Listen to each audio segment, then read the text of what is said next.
Greetings! Wherever you are in the world, in the midst of this pandemic, we hope that you are well, safe and healthy. And at the same time, we wanted to make a very important, urgent plea to all of our well-wishers, our donors and our volunteers to join us in a global effort to respond to those who have been financially devastated by this pandemic.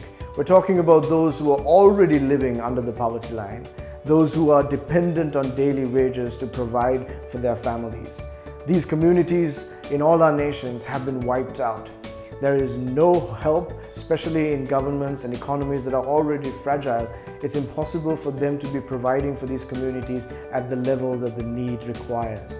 So in this context, as a youth movement, we have decided to try to raise as much resources as we can and then to have our volunteers distribute essential food supplies to these communities. We're working with local authorities to identify communities who are most in need, and our volunteers are ensuring that they will first take the necessary health precautions for themselves and for those who they serve, and they will provide these in the next 2 weeks. So in the next 10 days, we are hoping to raise $60,000 US.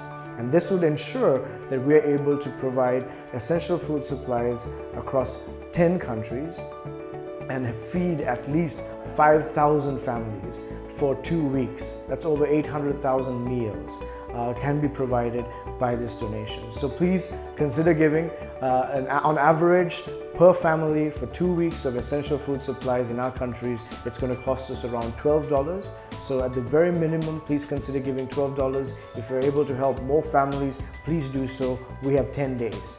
We believe that this pandemic, in very interesting and ironic ways, has brought us together as a global humanity. We're fighting this unseen enemy together. And now, as we are in this together, can we support one another? So thank you for your generosity in advance. Thank you for willing to stand with us. And for those of you who want to know more, please follow us on our Facebook pages so that you can see the updates of not just the fundraising approach, but following that, the implementation of delivering these essential food supplies across the world. So thank you for